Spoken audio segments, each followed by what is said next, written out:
മാന്യ പ്രേക്ഷകർക്ക് എൻ്റെ പ്രണാമം.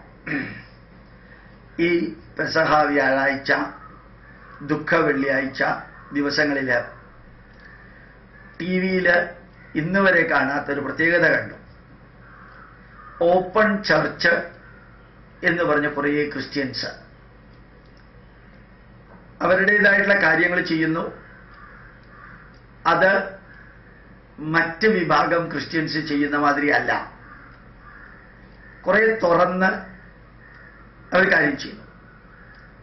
ഈ അടുത്ത കാലത്ത് അങ്കമാലിയിൽ മെത്രാപ്പൊലീത്തയുടെയോ ബിഷപ്പിന്റെയോ ഹൗസിന്റെ മുമ്പിൽ ഈ ഓപ്പൺ ചർച്ചുകാര് ശക്തമായിട്ടുള്ള പ്രതിഷേധം നടത്തി. കുറെ ബുദ്ധിജീവികളും ചിന്തകരും സംഘടനകളും അത് സപ്പോർട്ട് ചെയ്തു. അത് പേപ്പറിലുണ്ടായിരുന്നു, SMS ആയിട്ടുണ്ടായിരുന്നു, വാട്സപ്പിലുണ്ടായിരുന്നു.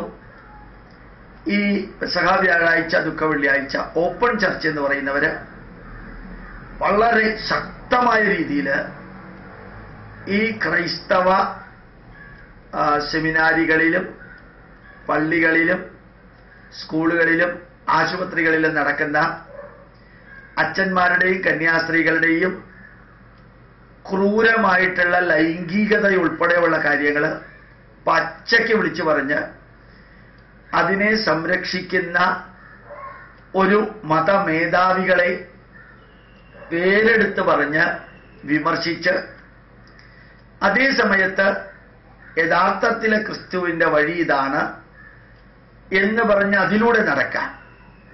എന്താ ഇതിനെ പറയാന്നറിയാമോ? ക്രിസ്ത്യാനിറ്റിയെ അനുകൂലിക്കുക, ചർച്ച്യാനിറ്റിയെ എതിർക്കുക. ക്രിസ്ത്യാനിറ്റി ബൈബിളുമായിട്ട് ബന്ധപ്പെട്ട കാര്യങ്ങൾ, ചർച്ച്യാനിറ്റി അത് വ്യാഖ്യാനിച്ചും ദുർവ്യാഖ്യാനിച്ചും ഈ പള്ളി മേധാവികള് ഈ ക്രിസ്ത്യാനികളില് അസാധാരണമായ ദുസ്വാധീനം വെച്ച് പുലർത്തി കാര്യങ്ങൾ നടത്താം. ദുസ്വാധീനം എങ്ങനെയാ ഉപയോഗിക്കുക? ഒരു ക്രിസ്ത്യാനി ജനിച്ചാൽ മാമോദീസ മുക്കാൻ പള്ളിയുമായിട്ട് ബന്ധപ്പെടണം, വിവാഹത്തിന് പള്ളിയായിട്ട് ബന്ധപ്പെടണം, മരണത്തിന് പള്ളിയായിട്ട് ബന്ധപ്പെടണം. 3 പാശങ്ങളാണ്, കയറുകളാണ് ക്രിസ്ത്യാനികളെ പള്ളിയുമായിട്ട് ബന്ധപ്പെടുത്തുന്നത്. ഈ 3 പാശങ്ങൾ ക്രിസ്ത്യാനികളെ പള്ളിയുമായിട്ട് ബന്ധപ്പെടുത്തുന്നതിൽ നിന്ന് മോചനം നേടാൻ അവർക്ക് പറ്റണില്ല. ഞാൻ ഈ ഓപ്പൺ ചർച്ചുകാരോട് അവർ ക്രിസ്ത്യാനിറ്റി ഫോളോ ചെയ്തോട്ടെ, എനിക്ക് ഒന്നുകൂടി പറയാനുണ്ട്. ഓപ്പൺ ചർച്ചുകാരോട് ഗോപാലകൃഷ്ണന് തൊഴുകയോടെ പറയാനുള്ളത്, നിങ്ങൾ ഈ ഭാരതീയ സംസ്കാരത്തെ സ്വീകരിക്കൂ, ഭാരതീയ സംസ്കാരത്തെ സ്വീകരിക്കൂ. 33 കോടി ദേവന്മാരിൽ ഒരു യേശു ക്രിസ്തുവിനെ സ്വീകരിക്കാൻ ഹിന്ദുവിന് ബുദ്ധിമുട്ടില്ല. ആയിരക്കണക്കിന് ഗ്രന്ഥങ്ങൾ ഉള്ളതിൽ ഒരു ബൈബിളോ ഖുറാനോ ചേർക്കാൻ ഹിന്ദുക്കൾക്ക് ഒരു ബുദ്ധിമുട്ടും ഇല്ല. ഈ റോട്ടിലൂടെ പോകുന്ന പല ബസ്സുകളും നിങ്ങൾ നോക്കുക, അതില് ഹിന്ദുവിന്റെയും ക്രിസ്ത്യാനിയുടെയും മുസ്ലിമിന്റെയും ഈശ്വര രൂപങ്ങളോ ചിത്രമോ ഉണ്ടെങ്കിൽ ആ ബസ് ഹിന്ദുക്കളുടേതാണ്. ഏത് ആശ്രമത്തിൽ പോയാലും യേശു ക്രിസ്തുവിന്റെയും കാബയുടെയും ചിത്രം കാണാം. ചിന്മയ മിഷനിലുണ്ട്, അമൃതാനന്ദമയുടെ ആശ്രമത്തിലുണ്ട്, സായിബാബയുടെ അവിടെയുണ്ട്. പുട്ടപർത്തിയിൽ ആദ്യം കാണുന്നത് കുരിശാണ്, പിന്നെയാണ് ഓങ്കാരം കാണുള്ളൂ. ഈ ഹൈന്ദവ ജനതയ്ക്ക് ക്രിസ്ത്യാനിറ്റിയുടെയോ ഇസ്ലാമിന്റെയോ ഒന്നും സ്വീകരിക്കാൻ വിഷമമില്ല. ഹിന്ദുക്കൾ ഒരിക്കലും പറഞ്ഞിട്ടില്ല എൻ്റെ ദൈവം മാത്രം ശരി, എൻ്റെ വഴി മാത്രം ശരി, എൻ്റെ പുസ്തകം മാത്രം ശരി, അതല്ലാതെ വേറൊരു ദൈവത്തെ നീ ആരാധിക്കരുത്, വേറൊരു ദൈവത്തെ ആരാധിച്ചാൽ നിന്റെ 4 തലമുറ ഞാൻ ദണ്ഡിപ്പിക്കും എന്ന് പറഞ്ഞിട്ടില്ല ഹിന്ദുക്കള്. എവിടെയെല്ലാം നല്ലതുണ്ടോ അത് സ്വീകരിക്കാൻ പറഞ്ഞവരാ ഹിന്ദുക്കള്, നന്മകൾ സ്വീകരിക്കാൻ പറഞ്ഞവരാ ഹിന്ദുക്കള്. അതിൽ ഏത് ഗ്രന്ഥം സ്വീകരിക്കാനും? മാത്യു ഉലകന്തറ എന്ന് പറയുന്ന ആള് ക്രിസ്തു ഭാഗവതം എഴുതിയിട്ടുണ്ട്. ഒരു ക്രിസ്ത്യാനി പോലും അത് വായിച്ചിട്ടില്ല. ധാരാളം വ്യക്തികൾ ക്രൈസ്തവോപനിഷത്ത് എന്ന് പറഞ്ഞ പുസ്തകം എഴുതിയിട്ടുണ്ട്, ഒരാളും അത് വായിച്ചിട്ടില്ല, ഒരു ക്രിസ്ത്യാനിയും വായിച്ചിട്ടില്ല. പിന്നെ തനി ശുദ്ധ വക്രമായിട്ടുള്ള കുറേയധികം പറ്റിക്കാൻ വേണ്ടി നമുക്ക് ആര്യവേദാന്തത്തിലെ ക്രിസ്തു എന്ന് പറഞ്ഞ് ഇതിനകത്ത് ഋഷിമാരുടെ പടം കൊടുത്തിട്ടുണ്ട്. ഇത് തന്നി പറ്റിക്കലല്ലേ? ഋഷി ഇങ്ങനെ നിൽക്കുന്ന പടം നോക്കുക, ഈ ഋഷിമാരും യേശു ക്രിസ്തുവായിട്ട് എന്താ ബന്ധം? ഇവിടെയും കാണാം ഋഷിമാരുടെ പടം കൊടുത്തിട്ട് യേശുവിനെ ആണിയടിക്കുന്നത്. ഡോക്ടർ കോശി എബ്രഹാം എന്ന മാനസിക രോഗി പവത്തിൽ എന്ന് പറയുന്ന ബിഷപ്പിന്റെ അവതാരികയോടുകൂടി എഴുതിയതാ. എന്തിനാ നിങ്ങൾ ഇത് പറ്റിക്കുന്ന? ഓപ്പൺ ചർച്ചുകാരോട് ചോദിക്കാനുള്ളതാണ്. വിളക്ക് ഉപയോഗിക്കണമെങ്കിൽ വിളക്ക് ഉപയോഗിക്കുക, അതിന്റെ പുറത്ത് കുരിശ് വെക്കണം എന്തിനാ? കൊടിമരം ഉപയോഗിക്കണമെങ്കിൽ കൊടിമരം ഉപയോഗിക്കാം. അതിന്റെ പുറത്ത് കുഴിച്ചു വെക്കണം എന്തിനാ? അത് നിങ്ങൾ ഈ നാടിന്റെ സംസ്കാരം, നിങ്ങളുടെ അച്ഛനോ അമ്മയോ മരിച്ചാൽ എന്തിനാ കുഴിച്ചിട്ട് പുഴുവരിക്കുന്ന രീതിയിൽ അതിനെ അവശേഷിപ്പിക്കുന്നത്? ഈ പള്ളിയിലച്ഛന്മാര് കുറെ അധികം ഇമ്മോറല, എല്ലാവരും അല്ല, ഈ കന്യാസ്ത്രീകൾ ഇമ്മോറല. ജസ്മി എന്ന് പറയുന്ന സ്ത്രീ എഴുതിയ പുസ്തകം, മേരി എന്ന് പറയുന്ന സ്ത്രീ എഴുതിയ പുസ്തകം നോക്കാം. കന്യാസ്ത്രീ ആശ്രമത്തിൽ നടക്കുന്നത് എന്താണ്, അല്ലെങ്കിൽ ബിഷപ്പ് ഹൗസിലും മറ്റ് സ്ഥലങ്ങളിൽ നടക്കുന്നത് എന്താണെന്ന് ലോകം മുഴുവനും അറിഞ്ഞു കഴിയുമ്പോൾ ഈ ബിഷപ്പുമാരും കർദിനാൾമാരും മെത്രാന്മാരും ഈ മുതലക്കണ്ണീരൊറുക്കാനായിട്ട് പെസഹ വ്യാഴാഴ്ചയുടെ എന്നും ദുഃഖ വ്യാഴാഴ്ചയുടെ എന്നും സംരക്ഷിക്കേണ്ടവർ തന്നെ ചെന്നായ്ക്കളാവുന്ന അവസ്ഥയാണെന്നൊക്കെ പറഞ്ഞ് വനരോധനം, എന്തിനറിയോ? സമൂഹത്തിന്റെ സപ്പോർട്ട് പിടിച്ചു പറ്റാനായിട്ട് ചെയ്തു കൂട്ടുന്നത്. ഈ നാട്ടിൽ ഈശ്വരന്മാരില്ലേ? എന്തിനാ വിദേശത്ത് നിന്ന് ഇറക്കുമതി ചെയ്യുന്നത്? ഈ നാട്ടിലെ ഗ്രന്ഥങ്ങളില്ലേ? എന്തിനാ വിദേശത്ത് നിന്ന് ഇറക്കുമതി ചെയ്യുന്നത്? ഈ നാട്ടിൽ ഒന്നിനും നിർബന്ധമില്ലല്ലോ. എന്തിനീ നിർബന്ധമുള്ള പൊട്ടക്കിണറ്റിൽ ചെന്ന് ചാടുന്നത്? നിങ്ങളുടെ പാപത്തിന് വേണ്ടിയിട്ട് യേശു കുരിശിലേറി എന്നുള്ളത് നിങ്ങൾക്ക് വിശ്വസിക്കാൻ പറ്റുന്നുണ്ടോ? നിങ്ങൾക്ക് വിശ്വസിക്കാൻ പറ്റുമോ? അത് എനിക്ക് വേണ്ടി വേറൊരാള് എന്തിനാ അയാളെ കുരിശിലേറ്റിയത്? ദൈവം കുരിശിലേറ്റാൻ പറഞ്ഞോ? എന്നാൽ ദൈവത്തിന് അങ്ങോട്ട് ക്ഷമിച്ചുകൂടെ നിങ്ങളുടെ പാപം? എന്തിനാ വേറൊരാളെ കൊല്ലുന്നത്, തൂക്കിലേറ്റുന്നത്? വെറുതെ ചിന്തിച്ചു നോക്കാം. ഓപ്പൺ ചർച്ചുകാരോട് പറയാനുള്ളത്, ഈ ലോകത്തിലെ വികസിത രാഷ്ട്രങ്ങളെല്ലാം ഉപേക്ഷിച്ച ഒരു മതത്തെ എന്തിന് തലയിൽ കെട്ടി? ഒരു കാര്യം ഉറപ്പാ, 19 വർഷത്തിനുള്ളിൽ ഇതും തകരും. പണ്ടത്തെ മാതിരി ഇവിടുത്തെ അച്ഛന്മാരോടും ബിഷപ്പുമാരോടും കന്യാസ്ത്രീകളോടൊന്നും ഇവിടത്തെ ക്രിസ്ത്യാനികൾക്ക് ഒരു ബഹുമാനവും ഇല്ല. കാണുമ്പോൾ തന്നെ തെറി പറയുന്ന ക്രിസ്ത്യാനികളെ വരെ എനിക്കറിയാം. അതൊന്നും ശരിയാണോ തെറ്റാണോ എന്ന് ഞാൻ പറയുന്നില്ല. പണ്ട് ഭയപ്പെടുത്തി തെമ്മാടിക്കുഴി എന്ന് പറഞ്ഞ് ഭീഷണിപ്പെടുത്തി പള്ളിയിലേക്ക് വരുത്തിയിരുന്നു.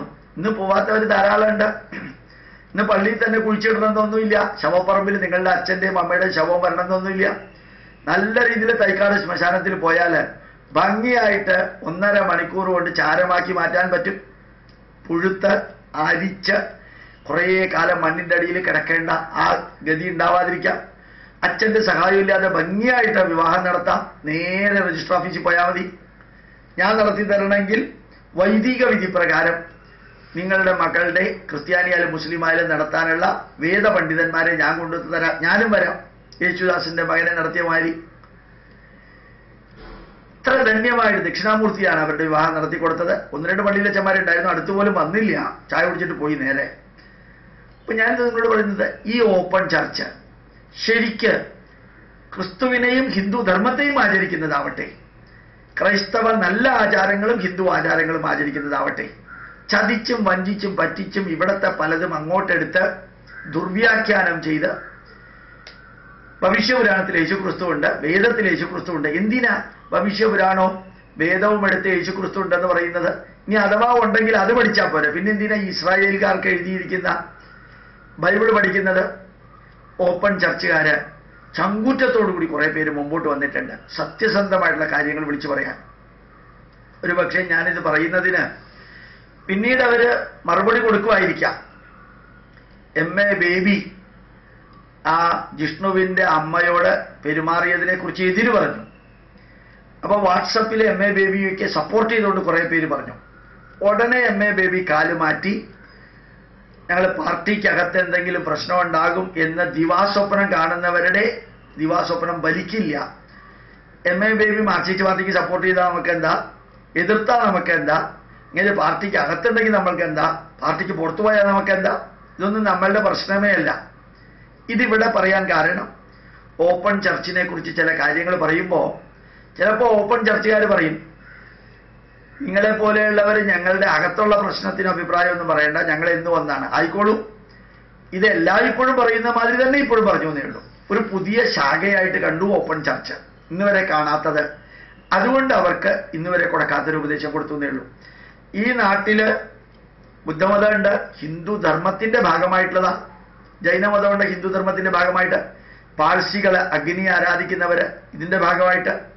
സ്വരാഷ്ട്രീയ മതമുണ്ട്, ഹിന്ദു ധർമ്മത്തിന്റെ ഭാഗമായിട്ട്. സിഖ് മതമുണ്ട്, ഹിന്ദു ധർമ്മത്തിന്റെ ഭാഗമായിട്ട്. വ്യക്തികൾക്ക് ഇഷ്ടമുള്ള മതങ്ങൾ ഉണ്ടാക്കാൻ വേണമെങ്കിൽ ശാക്തേയ മതം ഉണ്ടാക്കാം, ശൈവ മതം ഉണ്ടാക്കാം, വൈഷ്ണവ മതം ഉണ്ടാക്കാം. അങ്ങനെ ഒരു ക്രിസ്തു മതം ശരിക്കും ഡോക്ടർ CI ഐസക്കും ടോണി തോമസും അതുപോലെ തന്നെ ഡോക്ടർ ജോസഫ് പുലിക്കുന്നേലും ഇന്ത്യൻ ഇൻസ്റ്റിറ്റ്യൂട്ട് ഓഫ് ക്രിസ്ത്യൻ സ്റ്റഡീസിന്റെ ഡയറക്ടറാണ് ഡോക്ടർ ജോസഫ് പുലിക്കുന്നേല്. ഇവരെല്ലാം പറയുന്നൊരു കാര്യമുണ്ട്, I am a Hindu, my ഇഷ്ടദേവത is Jesus Christ. I am a Hindu, my ഇഷ്ടദേവത ഈസ് ജീസസ് ക്രൈസ്റ്റ്. ഞാനൊരു ഹിന്ദുവാണ്, എൻ്റെ ഇഷ്ടദേവത യേശുദേവനാണ്. അങ്ങനെ ഒരു വീക്ഷണം ഓപ്പൺ ചർച്ചക്കാർക്ക് വെച്ചൂടെ? ഈ നാടിൻ്റെ ചോറ് തിന്ന് ഈ നാട്ടിൽ വളർന്ന് ഈ നാട്ടിലുള്ളവരെ മതം മാറ്റി പറ്റിച്ച് ചതിച്ച് യേശുക്രിസ്തുവിന്റെ മഹത്വം കൊണ്ടൊന്നുമല്ല അവർ മതം മാറുന്നത്. എന്നോട് കുറേ പേരായി സംവാദത്തിന് വിളിക്കുന്നു. എനിക്ക് വേറെ പണിയുള്ളത് കൊണ്ട് ഞാൻ പോവാറുമില്ല. എന്തോന്ന് വാദിക്കാനാ? ഒറ്റ വരി പോരെ. ഈ ക്രിസ്തുമതം ഇവിടെ കുറെ കഴിഞ്ഞാൽ ഒടുങ്ങുമെന്നറിയാൻ എന്ത് അമേരിക്കയിൽ സംഭവിച്ചു? കാനഡയിൽ 100 വർഷം പ്രായമായിട്ടുള്ള ഒരു രാജ്യമാണ് കാനഡ. 100 വർഷമേ അതിന് പ്രായമുള്ളൂ. ആ 100 വർഷത്തിനകത്ത് അവിടെ ആയിരക്കണക്കിന് ചർച്ച ഉള്ളതിൽ ഒന്നിലും ഒരു മനുഷ്യനും പോണില്ല. യൂറോപ്പിൽ എത്ര പള്ളികളാ വിൽക്കുന്നേ? ഇംഗ്ലണ്ടിൽ എത്ര പള്ളികളാ വിൽക്കുന്നേ? അത് മാത്രം പോരെ ക്രിസ്തുമതത്തിന് ഈ ലോകത്തിൽ ഒരു സ്വാധീനവും ഇല്ല, ഒരു പ്രാധാന്യവും ഇല്ല എന്നറിയാൻ? ഇനി വാദിച്ച് തോൽപ്പിച്ചിട്ട് വേണം എന്തെങ്കിലും ചെയ്യാൻ. ഞാൻ അവരോട് ഉൾപ്പെടെ പറയുന്നു, ഓപ്പൺ ചർച്ചക്കാരോട് പറയാനുള്ളതാണ് പറഞ്ഞത്. നിങ്ങൾ ഈ കെട്ടുപാടിൽ നിന്ന് മാറുക.